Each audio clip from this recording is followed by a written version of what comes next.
nombre es Federico Malpica, soy investigador en el Instituto de Recursos e Investigación para la Formación, que tiene su sede en Barcelona, España. Yo soy mexicano, pero llevo 13 años viviendo por allá, y mi labor está relacionada con todo lo que es la calidad educativa y los procesos de innovación, y una herramienta muy interesante que se llama Scalae, que es una herramienta y protocolos para saber qué está haciendo en las aulas y poderlo mejorar continuamente.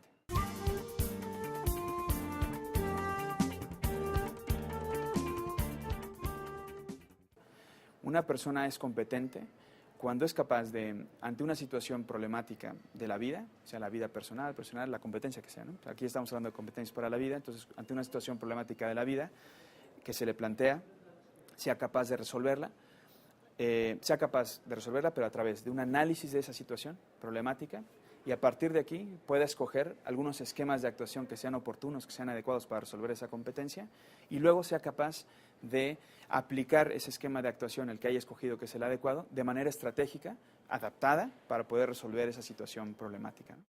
Claro, conocer el grado de dominio de la competencia implica que podamos observar a la persona ante una situación problemática, cómo analiza la situación y escoge esquemas de actuación que él ya posea, y estos esquemas de actuación normalmente son la interrelación de actitudes que tiene, procedimientos que domina, habilidades que domina, y luego una serie de conocimientos de base que también conoce, comprende, ¿no? Y sabe, que le permiten actuar de manera competente, ¿no? Y luego este esquema de actuación con estos componentes interrelacionados, actitudinales, procedimentales, conceptuales, factuales, los puede aplicar adaptándolos para poder resolver esa situación, ¿no? Y eso es lo que tendríamos que observar para saber si alguien tiene el dominio de una competencia, ¿no?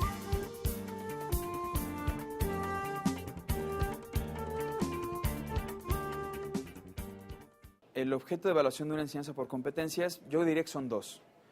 Por un lado tendríamos el resultado de aprendizaje, pero por otro lado también el proceso, ¿no? El proceso de enseñanza que nos lleva al resultado de aprendizaje, ¿no?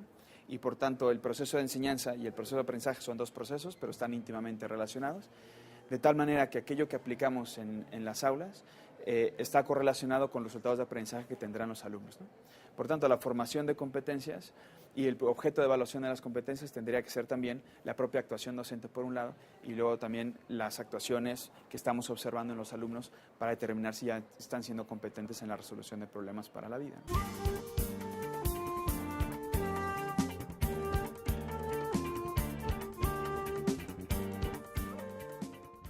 La formación por competencias es una pequeña revolución que estamos causando en el ámbito educativo, porque estamos teniendo que pasar digamos, de una tradición, de una enseñanza con una organización del aula más o menos simple, donde los alumnos, pues si estaban bien ordenados y callados mientras uno explicaba, luego hacíamos un ejercicio y luego una evaluación, pues era suficiente para ir cubriendo el programa, ¿no?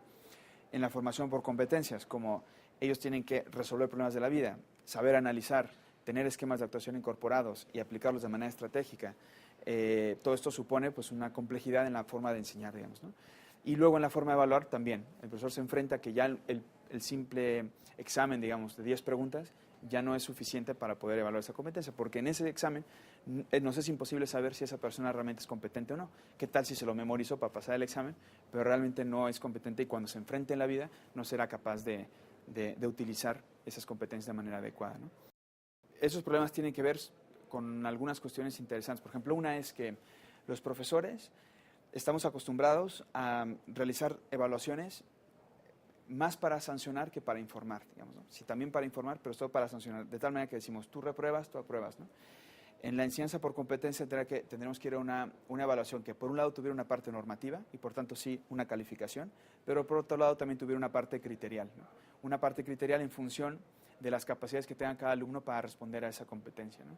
Por tanto, tendríamos incluso que elaborar como boletas de calificaciones con 2 columnas, donde hubiera la parte normativa, que es la que marca pues, las autoridades y que es la oficial, digamos, pero luego tuviera una parte criterial donde en función de la competencia que ya ha adquirido el alumno, yo le pueda medir hasta qué grado está llegando, ¿no? Después de una formación, después de una serie de actividades didácticas que yo le he puesto, ¿no?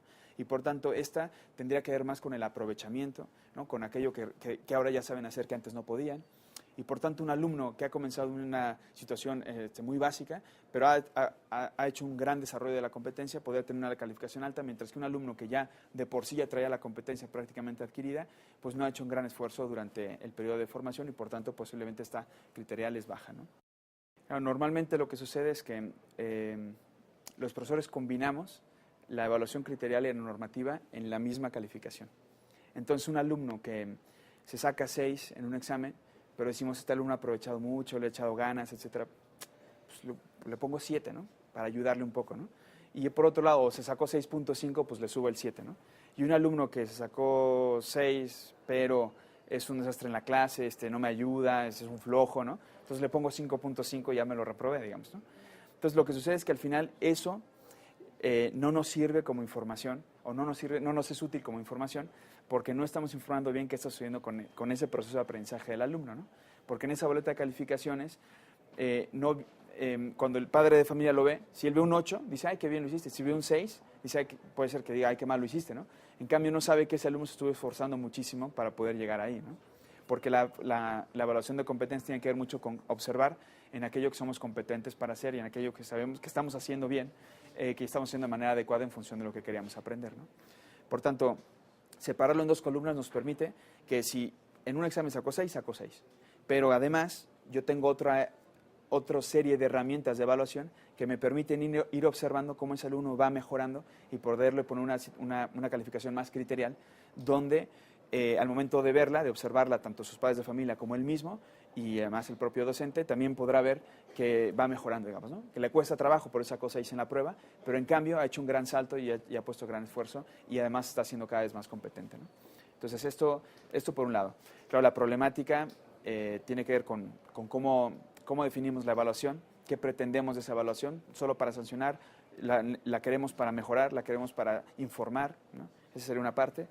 Y la otra es que ningún profesor es capaz de enseñar por él mismo una competencia, porque hay un problema técnico, que es de tiempo.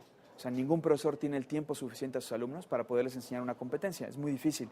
Los tenemos un tiempo y luego se nos van y luego llegan otros, ¿no? Entonces, para poder enseñar competencias, sobre todo aquellas que son, digamos, competencias para la vida, de carácter metadisciplinar, que incluyen muchos contenidos de carácter actitudinal, ¿no? Como por ejemplo el trabajo en equipo, la investigación, etcétera, necesitamos hacerlo de manera colectiva. Y el problema es que los profesores, normalmente las calificaciones, los planes de clase y las actividades las hacemos de manera individual. No estamos acostumbrados a hacer cosas de manera colectiva, ¿no? Y esto es un problema en la evaluación, porque si yo tengo que observar a todos los alumnos y yo no tengo 10 alumnos en clase, tengo decenas de alumnos en clase, los tengo que observar a todos en todas las competencias transversales, disciplinarias, etcétera, me va a costar mucho trabajo poder dar clase y además evaluar, ¿no? Por tanto, dependo de que mis colegas y yo evaluemos todos de manera conjunta esas competencias, observemos de manera conjunta con unos criterios comunes a los alumnos, para que entonces sí, entre todos, elaboremos una especie de portafolio de evidencias, de bitácora, que nos permita evaluar, al menos criterialmente, cómo está avanzando en las competencias ese alumno, ¿no? Yo creo que serían como básicamente los dos problemas a los que se enfrentan los docentes, ¿no?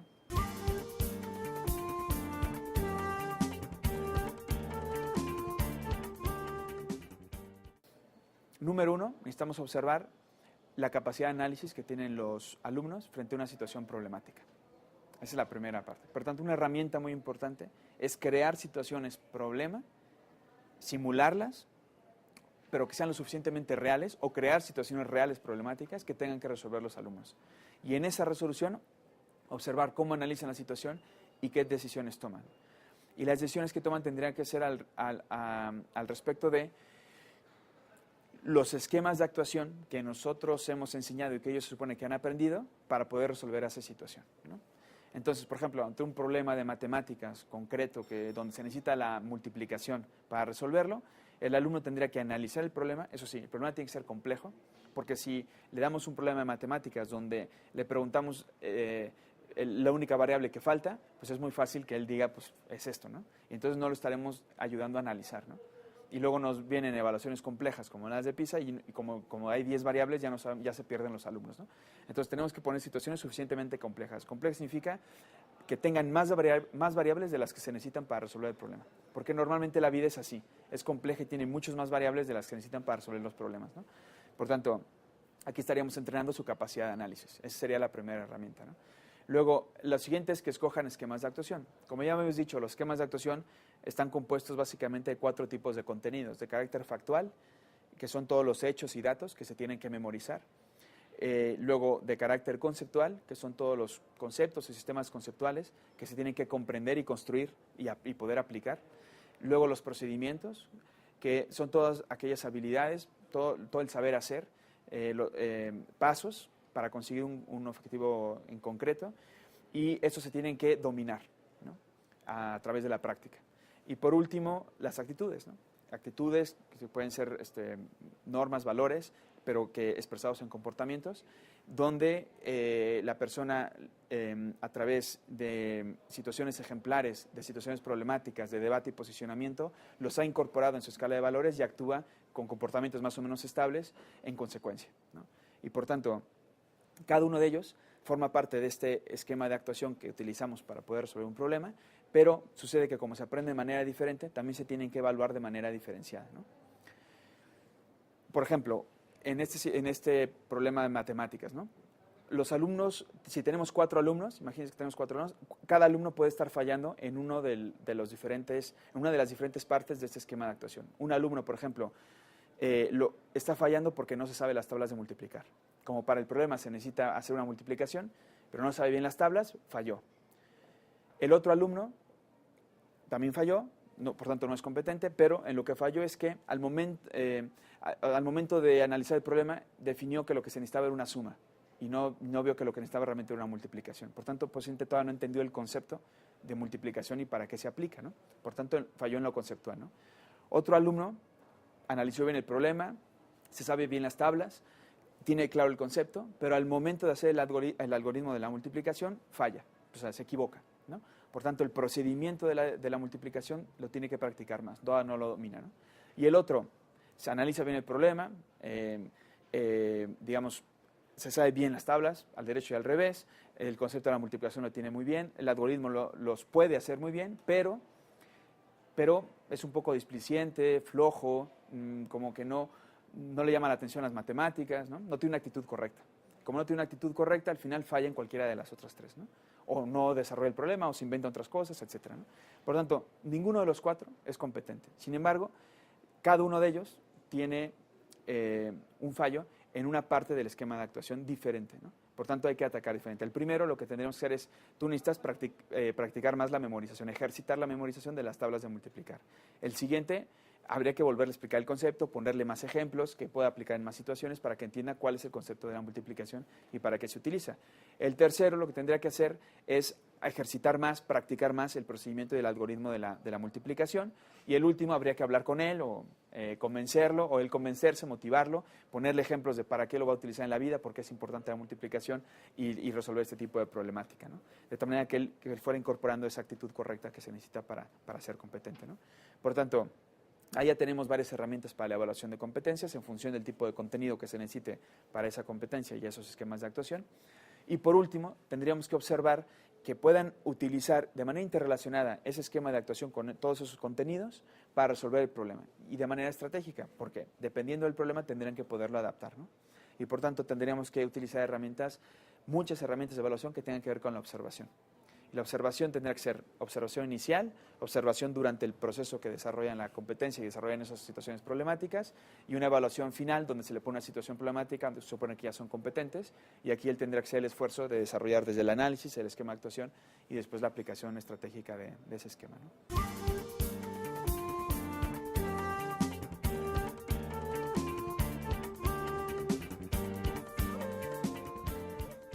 Las competencias, digamos que los podemos clasificar en competencias de carácter más disciplinar, que tienen que ver, pues, con las materias, aunque son instrumentales, porque no aprendemos las matemáticas por las matemáticas, sino que aprendemos matemáticas para resolver problemas de la vida, digamos, ¿no?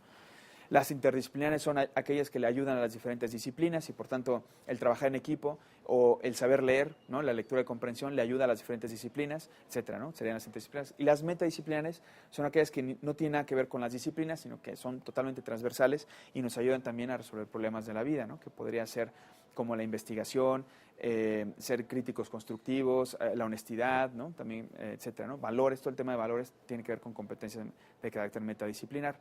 Entonces, Estas competencias requieren, como ya decíamos, de un trabajo colectivo del profesorado. Es muy importante y de metodologías que sean abiertas. Abiertas significa que los alumnos estén dando información constantemente a los docentes para saber cómo están avanzando en su proceso de aprendizaje. Entonces, la única manera de hacer eso es que los alumnos puedan, en estos métodos abiertos, puedan hacer algo, puedan hablar, puedan discutir entre ellos, puedan investigar, puedan colaborar, porque cada vez que ellos hacen algo nos dan información, podemos observar y nos dan información sobre hasta qué grado están desarrollando la competencia, ¿no? Por tanto, ¿eso qué implica? Implica metodologías también activas, donde el alumno tenga que hacer cosas, digamos, ¿no?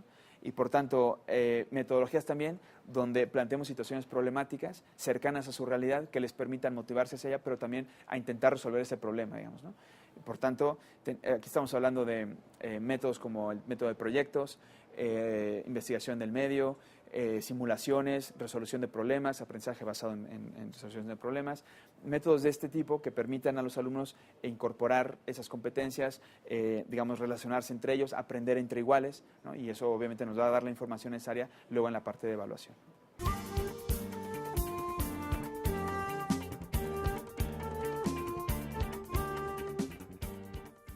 Un docente que hasta el momento su práctica habitual, aquello digamos que lleva en su mochila docente, que son sus herramientas didácticas, ¿no? Tienen que ver más con una enseñanza más magistral, instructiva, ¿no? Donde más o menos sus herramientas es comenzar un tema explicando, a partir de aquí hacer una serie de ejercicios y luego una evaluación, tendrá que dar un salto importante para poder evaluar por competencias, ¿no? Profesores que han incorporado ya en sus prácticas metodologías como las que estamos mencionando ahora, que son activas, que incorporan que los alumnos también se puedan poner de pie, puedan hablar, puedan participar, puedan moverse. Profesores que han incorporado ya en sus prácticas una organización compleja del aula, les costará menos, ¿no? Por tanto, un poco iría por ahí. O sea, lo que necesita el profesor es incorporar, es decir, también él necesita desarrollar competencias docentes para poder observar claramente cuál es ese desarrollo de competencia en cada uno de los alumnos, ¿no?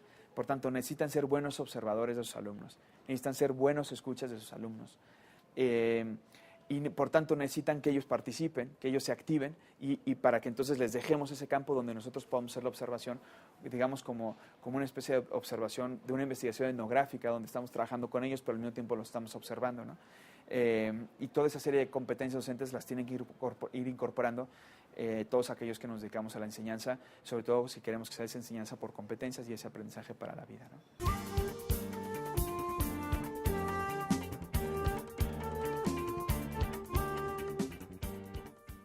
Desde ya a principios del siglo XX, ya grandes pedagogos hablaban de dejar que la vida entrara a nuestras aulas, ¿no? Y lo que ha pasado es que los contenidos de carácter disciplinar a veces no han permitido que realmente la vida entre a las aulas, ¿no? Porque al final acabábamos enseñando contenidos que aparecían en libros de texto y que eran como muy académicos y muchas veces alejados de la realidad que están viviendo nuestros alumnos, ¿no? Por tanto, poca funcionalidad, poca significatividad tenían para ellos, poco significado, ¿no? Y al final lo que hacían pues, era memorizar ese contenidos porque me lo pide el profesor, porque tengo que pasar la asignatura y luego pues ya se me olvidan y al final nos acabamos quedando con muy poco de lo que aprendimos en la escuela, ¿no? Entonces, el contexto es importantísimo porque es la vida. Y lo que tenemos que hacer es incorporar ese contexto en nuestras clases, ¿no? Aprovechar, por ejemplo, cualquier problema, sea social, económico, cultural, incluso de la vida de la propia escuela, de la comunidad educativa, del propio grupo clase, de algún alumno, como ejemplos que pudiéramos incorporar como contenidos en la clase. Sería lo ideal. El contexto es importantísimo. También un contexto complejo ayuda en la enseñanza por competencias. Si nosotros queremos tapar los problemas, cuando hay algún problema queremos esconderlo, no permitimos que la vida entre en las aulas. Si utilizamos los problemas como ejemplos de clase, si utilizamos los problemas para poder enseñar las competencias y que se vayan aprendiendo, estamos utilizando ese contexto como espacio educativo, ¿no? Y eso es muy importante, ¿no?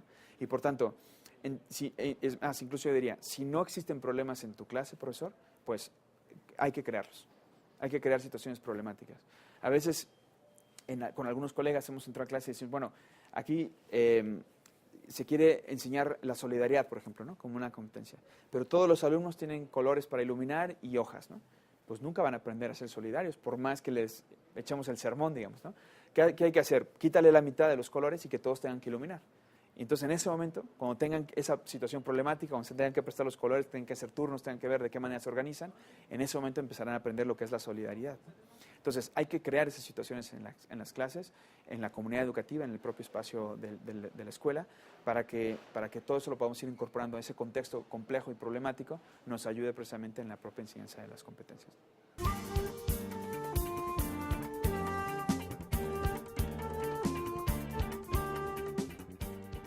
De las competencias lo que podemos observar normalmente son los comportamientos, ¿no? Que es un poco la punta del iceberg porque podemos observar el proceso de desarrollo de una competencia, ¿no? donde el alumno se desempeña ante una situación problemática y entonces él tiene que hacer todo ese proceso de analizar la situación, escoger el esquema de actuación adecuado, aplicarlo de manera estratégica, ¿no?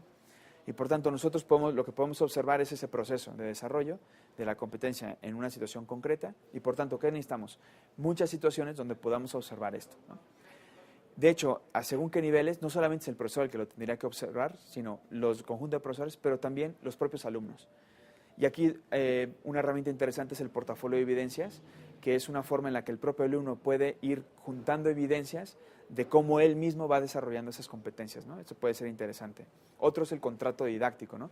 Donde el profesor y alumno hacen una especie de acuerdo de aquello que él va a desarrollar, de aquellos problemas que él va a solucionar en función de una serie de contenidos que le estamos dando, tanto de carácter factual, conceptual, procedimental, actitudinal. Y entonces él los tiene que aplicar a unas situaciones problemáticas y entonces les ponemos grados, ¿no? Y cada uno le hacemos un acuerdo en función del grado de desarrollo de competencias que está desarrollando, ¿no? Pero entonces nosotros hacemos ese contrato, él actúa y el profesor tiene capacidad entonces de observar, ¿no? Si no organizamos socialmente el aula, es muy difícil observar competencias, porque entonces si le ponemos el mismo ejercicio a todos y cada uno lo tiene que hacer de manera individual, tendríamos que ir pasando uno por uno y eso es difícil, ¿no? Calificar un montón de cuadernos también es difícil, ¿no? En cambio, si los organizamos en grupos, entonces en cada grupo nosotros podemos ir observando cómo se desempeñan, podemos ir haciendo anotaciones. El profesor tiene que tener una especie de bitácora e ir cada clase, en cada actividad, decir, me voy a fijar en 4 o 5 alumnos a los cuales voy a observar y voy a ver qué tal se desempeñan. En la siguiente actividad me fijo en los otros 5, en la siguiente actividad en otros 8, 10. Esos grupos nos pueden ayudar. Los propios grupos también pueden hacer evaluaciones entre ellos y también definir, ¿no?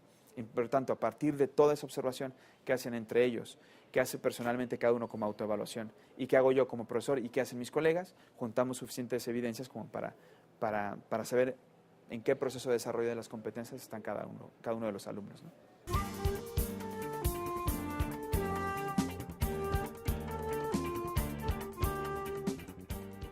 Esto es importantísimo porque, como ya decíamos, un profesor no los tiene el tiempo suficiente. Diríamos que la escuela tampoco los tiene el tiempo suficiente como para enseñar competencias, sobre todo las de carácter metadisciplinar, ¿no?